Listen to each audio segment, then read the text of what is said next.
صلاة الجمعة، لأنه أكيد ليها أسرار إحنا ما نعرفهاش. ده نور. فعمالين يقولوا لي إيه، طب بس نور. نتكلم. ده إيه؟ نور. ما أنا عارفة إن هي فيها أسرار كبيرة جدا إحنا ما نعرفهاش. عيد في السماء وعيد في الأرض. تخيلي كده، سيدنا جبريل بيسأله سيدنا النبي: إيه الجمعة عندكم في السماء؟ قال له: يا رسول الله، يقرأ الملائكة القرآن،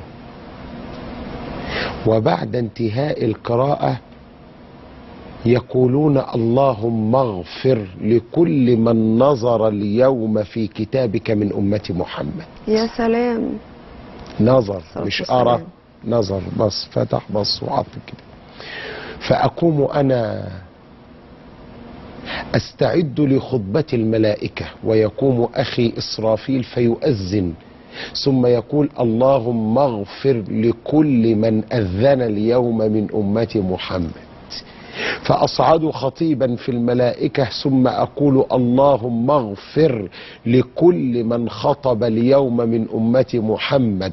فتصلي الملائكة خلفي ويقولون اللهم اغفر لكل من سجد اليوم من أمة محمد. فينادي ربنا وعزتي وجلالي: ما من عبد صلى الجمعة ثم صلى على حبيبي إلا وجبت له الجنة وغفرت له ما مضى من ذنبه. طب ما